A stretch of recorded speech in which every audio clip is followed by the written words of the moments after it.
اس کا انداز اتنا دو ٹوک تھا کہ سید جبیل ساکت رہ گئے۔ وہ کچھ کہنا چاہتے تھے، لب پھڑپھڑائے، پر الفاظ اندر ہی کہیں دب گئے۔ ان کے تصور کے پردے پر دائمہ کا چہرہ ابھرا۔ دائمہ کا دل ٹوٹ جائے گا ہاتھ، وہ اب سید جبیل سے اس کے دادا بنائے تھے۔ میں نے اس کا دل کبھی رکھا ہی نہیں بابا جان، وہ بھی انہی کے انداز میں بولا تھا۔ تو اب رکھ لو، میں اس بچی کو روتا ہوا نہیں دیکھ سکتا۔ وہ اب جیسے التجا کر رہے تھے۔ یہ میرے بس میں نہیں ہے، وہ ابھی بھی اپنی تھوڑی کو سہلا رہا تھا۔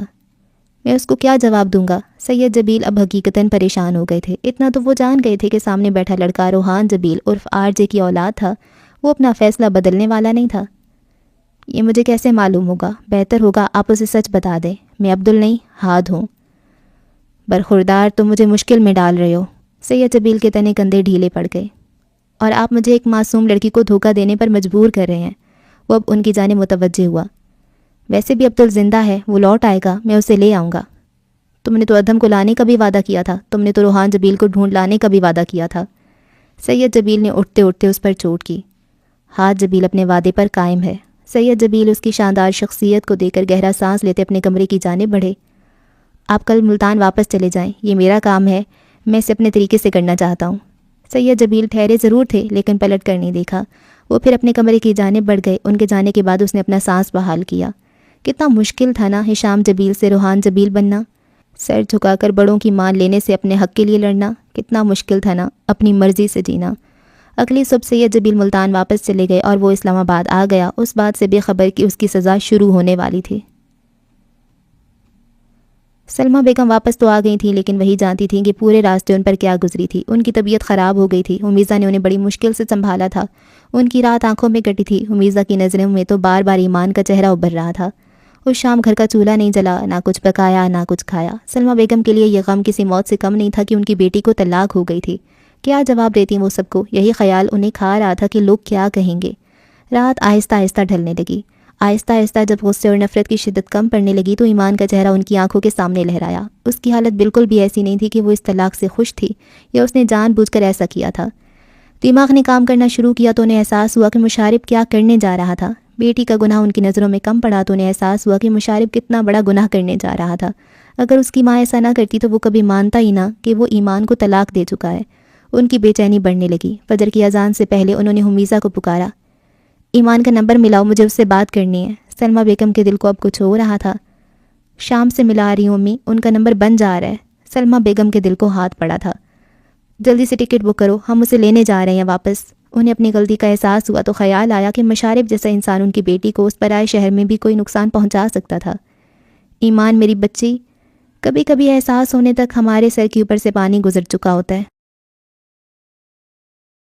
اس سے پہلے تو دعاؤں پر یقین تھا کم کم، تو نے چھوڑا تو مناجات کا مطلب سمجھے۔ مسٹر ماسیل اٹھ جائیں۔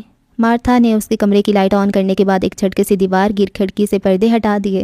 باہر سورج چمک رہا تھا جس کی روشنی سیدھا اس کے چہرے سے ٹکرائی۔ وہ جانے کب سے سو رہا تھا، بہت دنوں سے وہ اس کمرے سے باہر نہیں نکلا تھا۔ انسٹیٹیوٹ بند ہو چکا تھا۔ اس نے مجسمہ سازی کب کی چھوڑ دی تھی۔ اس نے شنایا سے بڑی مشکل سے پیچھا چھڑایا تھا۔ جانے کیوں وہ جب بھی اس کے سامنے آتی تھی ماسیل کی تکلیف مزید بڑھ جاتی تھی۔ اسی لڑکی کے ساتھ وہ اپنی محبت کے مکر سے بے وفا ہوا تھا۔ یہ خیال اس کا پیچھا نہیں چھوڑتا تھا کہ ایمان نے اسے اور شنایا کو ایک ساتھ دیکھا تھا۔ اس کے کمرے میں جگہ جگہ سگریٹ کے ٹکڑے بکھرے ہوئے تھے۔ وہ نشہ کر کر کے بھی تنگ آ چکا تھا۔ نہیں گیا تھا تو یہ خیال نہیں گیا کہ وہ بے وفا تھا، ایمان نہیں۔ نہیں گئی تو وہ تکلیف نہیں گئی تھی جو اس کے اندر شدت پکڑتی جا رہی تھی۔ وہ ان سب خیالوں سے بچنے کے لیے سونا چاہتا تھا۔ وہ نیند میں ڈوبا رہتا تھا۔ وہ خود کو نہیں بلکہ اپنے دماغ کو سلانے کی کوشش کر رہا تھا۔ جیسے ہی اس کا دماغ ہوش میں آتا وہ اسے کچوکے لگانا شروع کر دیتا تھا۔ مارتھا جاؤ یہاں سے، اس نے تکیے کے نیچے منہ چھپاتے کہا۔ پہلے آپ اٹھ کر ناشتہ کر لیں۔ سب ختم ہو چکا تھا پر مارتھا انسٹیٹیوٹ سے نہیں گئی تھی۔ وہ آج بھی وہیں کام کر رہی تھی، وہ بھی بنا پیسوں کے۔ اس نے ماسیل کا عروج دیکھا تھا، اب کیسے اس کے زوال میں اسے چھوڑ دیتی۔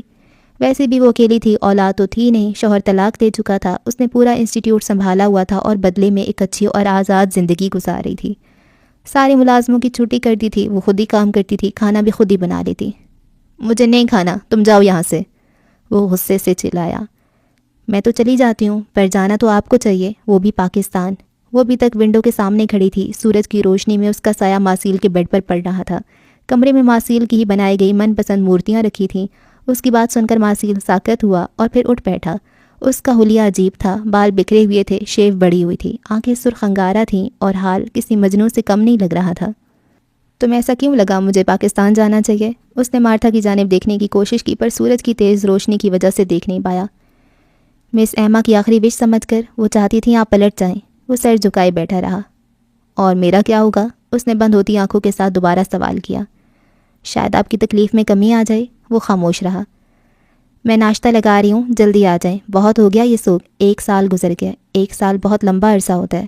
وہ عام لہجے میں کہتی کمرے سے نکل گئی، جبکہ ماسیل وہیں بیٹھا رہا، خالی خالی نظروں سے سامنے دیوار کو گھورتا ہوا۔ تجھ کو بھی چھوڑ کر جائے تیرا اپنا کوئی، تو بھی ایک روز مکافات کا مطلب سمجھے۔ اس نے اپنے تصور میں اس سے شکوہ کیا تھا، وہ جو اسے چھوڑ کر بہت دور جا چکی تھی۔ ڈاکٹر صاحبہ، مریضہ اپنے کمرے میں نہیں ہے، نرس نے آ کر اسے اطلاع دی۔ کیا مطلب اپنے کمرے میں نہیں ہے؟ وہ حیران ہوئی۔ مطلب وہ کہیں بھی نہیں ہے، ہم نے سب جگہ چیک کر لیا ہے۔ وہ جھٹکے سے اپنی کرسی سے اٹھی اور نرس کے ساتھ ایمان کے کمرے کی جانب بڑھی، لیکن وہ کہیں نہیں تھی۔ پورا 1 گھنٹہ ڈھونڈنے اور انتظار کرنے کے بعد اس نے بلاخر ہاتھ کا نمبر ملایا تھا۔ ڈاکٹر مہک کا تعلق روحان جبیل کی والدہ عائشہ جبیل کے خاندان سے تھا۔ وہ روحان جبیل کے ماموزاد کی بیٹی تھی، یوں وہ ہاتھ کی سیکنڈ کزن تھی۔ وہ چلی گئی۔ جیسے ہی ہاتھ نے فون اٹھایا، مہک نے گویا دھماکہ کیا۔ چلی گئی؟ لیکن کہاں؟ وہ جیسے ساکت ہو گیا۔ پتہ نہیں، اس نے دھیمے لہجے میں جواب دیا۔ دوسری جانب خاموشی چھا گئی۔ کبھی کبھی ہم بہت دیر کر دیتے ہیں، اپنی طرف سے پوری کوشش کرتے ہیں پر دیر ہو جاتی ہے۔ سلمہ بیگم نے بھی پہنچنے میں دیر کر دی تھی۔ جب وہ ہسپتال پہنچی تو انہیں یہی خبر ملی تھی کہ وہ وہاں نہیں تھی، وہ جا چکی تھی۔ اس کے اپارٹمنٹ کا پتہ نکال کر وہاں پہنچے تو وہاں کوئی نہیں تھا۔ سلمہ بیگم کو زمین اپنے پیروں سے نکلتی محسوس ہوئی تھی۔ حمیزہ کی حالت بھی وہی تھی۔ یہ میں نے کیا کر دیا؟ وہ پچھتا رہی تھیں پر پچھتانے کا فائدہ نہیں تھا۔ جو ہونا تھا ہو چکا تھا۔ ڈاکٹر مہک نے انہیں سمجھا کر واپس بھیجا تھا کہ ایمان ایک سمجھدار لڑکی تھی۔ وہ یقیناً ناراض ہو کر کہیں گئی تھی، بہت جلد لوٹ آتی، پر کوئی نہیں جانتا تھا آنے والا وقت کیسا تھا۔ وہ جیسے زمین سے ہی غائب ہو چکی تھی۔ اسے ڈھونڈنے میں ہاتھ نے بہت سے دن لگائے تھے۔ اس کا فون بند تھا، اس نے ایک پل کے لیے بھی آن نہیں کیا، ورنہ وہ پتہ لگا لیتا وہ کہاں تھی۔ سلمہ بیگم روز ڈاکٹر مہک کو کال کرتی، وہ انہیں تسلی دیتی کہ ایمان مل جائے گی۔ وہ اسے ڈھونڈ رہی تھی پر وہ نہ ملی، اسے ملنا ہی نہیں تھا۔ وہ جو چند دنوں کے لیے اسلام آباد آیا تھا، اب 1 مہینہ ہو گیا تھا، وہ اسے نہیں ڈھونڈ پایا تھا۔ اسے اس وقت اپنی حیثیت کا اندازہ ہوا تھا کہ اتنی ایڈوانس ٹیکنالوجی پر گرفت رکھنے کے باوجود وہ ایمان کی لوکیشن نہیں جان پایا تھا۔ وہ آنکھیں بند کیے کرسی سے ٹیک لگائے بیٹھا، ہاتھ کی 2 انگلیوں سے پیشانی کو مسل رہا تھا۔ لیپ ٹاپ سامنے میز پہ رکھا تھا۔ لوکیشن از ناٹ فاؤنڈ، یہ اس کی اے آئی تھی۔ وہ ایمان کے موجودہ نمبر سے اس کے فون تک رسائی تو حاصل کر چکا تھا، پر لوکیشن ابھی تک نہیں ملی تھی۔ اس نے گہرا سانس لیا اور اٹھ کھڑا ہوا۔ لیپ ٹاپ اس نے بند کر دیا تھا۔ سردیوں کی شدت میں پھر سے اضافہ ہو رہا تھا۔ وہ جیکٹ پہن کر سر پہ کیپ اوڑھتے ہوئے باہر نکل آیا۔ پارکنگ ایریا سے گاڑی نکالی اور یوں ہی گھومتا رہا۔ کچھ دیر بعد وہ ایمان کے اس اپارٹمنٹ کے سامنے کھڑا تھا جس کے 3rd فلور پر وہ رہتی تھی۔ وہ روز یہاں آ جاتا تھا، یہ بے اختیار تھا۔ وہ جانتا تھا اس کا فلیٹ پچھلے 1 مہینے سے بند تھا، پھر بھی وہ وہاں آ جاتا تھا۔ اسے خود سمجھ نہیں آتا تھا وہ ایسا کیوں کرتا تھا۔ وہ یوں ہی گاڑی میں بیٹھا رہا جیسے وہ ویلنسیا میں کرتا تھا، بہت خاموشی سے اس پر نظر رکھتا تھا، جیسے وہ یوں اندر سے نکل آئے گی اور کسی مارکیٹ جائے گی گروسری کرنے۔ وہ آج بھی وہ طوفانی رات نہیں بھولا تھا جس رات ایمان نے ویلنسیا میں اپنی شال اتار کر اس بچے کو دی تھی اور کھانے پینے کا سارا سامان دے دیا تھا۔ وہ منظر اسے آج بھی پوری جزیات سے یاد تھا۔ یاد میں فرق ہوتا ہے۔ کچھ لوگوں کی یادوں میں ہم مر چکے ہوتے ہیں اور لوگ سوگ مناتے رہتے ہیں، جیسے کہ ادم جبیل، اور کچھ لوگ ہمیں اپنی یادوں میں ہمیشہ زندہ رکھتے ہیں اور وہ ہم تک پہنچنے کی پوری کوشش کرتے ہیں، جیسے کہ ہاتھ جبیل جو اسے ڈھونڈنے کی پوری کوشش کر رہا تھا۔ وہ گاڑی میں بیٹھا تھا اور اس کا ذہن اس منظر کو تازہ کر رہا تھا جب وہ اکیڈمی میں داخل ہوئی تھی اور وہ اور مرتضیٰ لان میں بیٹھے تھے۔ اگر تھوڑی سی محنت کی جائے تو یہ لڑکی لکھنے کے ساتھ ساتھ اچھا بول بھی لے گی، مرتضیٰ نے کہا تھا، اور وہ بنا اس کی جانب دیکھے آگے بڑھ گئی تھی۔ کیا اس نے ابھی ہمیں نظر انداز کیا؟ مرتضیٰ نے حیرت سے ہاتھ کو دیکھا تھا۔ اب تم اس کی اتنی تعریف کر رہے تھے، اگر وہ یہاں رک کر ہم سے بات کرنے کی کوشش کرتی تو میں ڈس اپوائنٹ ہو جاتا۔ اچھا ہوا وہ گزر گئی۔ وہ ایک دم سے ماضی سے نکل کر حال میں آیا تھا، تب اسے احساس ہوا کہ وہ مسکرا رہا تھا۔ یہ احساس ہی بڑا عجیب تھا۔ وہ کافی عرصے بعد دل سے مسکرایا تھا، وہ بھی اس کے خیال کو ذہن میں سموئے۔ تو کیا وہ اس کے اندر کہیں زندہ تھی؟ ہمیشہ سے وہیں تھی؟ اس نے سر جھکا کر تھوڑی سینے سے لگا لی۔ ایمان ہماری ہے، سنا تم نے؟ وہ ہماری ہے، تمہیں اسے لانا ہی ہوگا، نہیں تو اچھا نہیں ہوگا۔ عبدل کے الفاظ اس کی سماعت سے ٹکرائے۔ اسے یاد تھا اس نے ایک بار ایمانے کی تصویر لگے فریم کو الٹ کر رکھ دیا تھا۔ اگر تم نے دوبارہ ایمانے کی تصویر کو ہاتھ لگایا تو میں تمہارا گلا کاٹ دوں گا۔ عبدل نے اسے کیسی دھمکی دی تھی؟ وہ پھر سے مسکرا دیا۔ وہ دونوں اسے بہت عزیز تھے، عبدل اور ایمانے، دونوں ظالم تھے جنہوں نے خود کو اس سے دور کر لیا تھا۔ وہ تھوڑی سینے سے ٹکائے بیٹھا رہا۔ وہ ہاتھ جبیل جس کی شخصیت سے پوری دنیا ناواقف تھی، وہ جو راز جیسا تھا، وہ کسی عام لڑکے کی طرح بیٹھا مسکرا رہا تھا، کیونکہ وہ تو ہمیشہ سے وہاں تھی، اس کے اندر، اس کے دل میں۔ وہ جانے کتنی دیر وہاں بیٹھا رہتا جب اچانک اس کی نظر مشارب پر پڑی۔ وہ چونک گیا، وہ اسے پہچان گیا تھا۔ مشارب اندر آ گیا تھا، پھر کچھ دیر بعد باہر نکل آیا۔ وہ اب اپنی گاڑی میں بیٹھ کر اسے سٹارٹ کرتا ایک جانب گیا تھا اور ہاتھ کے جبڑے بھنج گئے۔ اس نے اپنی گاڑی اس کی گاڑی کے پیچھے لگا دی۔ آج وہ یقیناً نہیں بچنے والا تھا۔ درد جب حد سے بڑھ جاتا ہے تو انسان روتا نہیں ہے بلکہ پتھر ہو جاتا ہے، جیسے وہ ہو گئی تھی۔ کبھی کبھی ہمارے لیے قیامت آتی ہے اور خاموشی سے ہمیں برباد کر کے چلی جاتی ہے، دنیا کو پتہ ہی نہیں چلتا۔ ایسا ہی اس کے ساتھ بھی ہوا تھا۔ وہ پوری دنیا سے لڑ سکتی تھی، مشارب جیسے 100 انسانوں سے، لیکن سلمہ بیگم سے نہیں۔ وہ ہار گئی تھی اور اسے لگا وہ سب ہار گئی ہو۔ اس نے ایماندار رہنے کے لیے کیا کچھ نہیں کیا تھا، پر بالآخر وہ بے ایمان کہلائی۔ سلمہ بیگم کے جانے کے بعد وہ خاموشی سے ہسپتال سے نکل آئی۔ اس کا یہاں کیا بچا تھا؟ کچھ بھی نہیں۔ وہ اب رو نہیں رہی تھی۔ اس نے سب سے پہلے اپنے فون کو بند کر کے گہرائی والی جگہ پر پھینکا تھا۔ کئی بار اس نے خودکشی کا سوچا، پھر وہ رک جاتی۔ وہ اتنی بہادر نہیں تھی کہ خودکشی کر کے اللہ کی ناراضی ہمیشہ کے لیے مول لے لیتی۔ اس دن اس نے آخری بار ATM یوز کیا تھا اور پھر وہ اپنے اپارٹمنٹ سے کچھ سامان لے کر اسے لاک کر کے جانے کہاں چلی گئی تھی۔ اس کی فلیٹ میٹ بھی 3 ماہ کے لیے اسلام آباد سے باہر گئی تھی، اس لیے اس نے اسپاٹ تاثرات کے ساتھ اپارٹمنٹ کو لاک کیا اور یہ جانے بغیر کہ وہ کہاں جا رہی تھی، بس چلتی گئی۔ وہ چھپ جانا چاہتی تھی پوری دنیا سے، اپنی ماں سے جو اس کی شکل نہیں دیکھنا چاہتی تھی، ان سب لوگوں سے جو اسے ایک طلاق یافتہ کے طور پر قبول نہیں کر سکتے تھے، عبدل جیسے دوستوں سے، ماسیل جیسے عاشقوں سے اور مشارب جیسے مردوں سے۔ وہ سب سے دور چلی جانا چاہتی تھی، سب سے چھپ جانا چاہتی تھی۔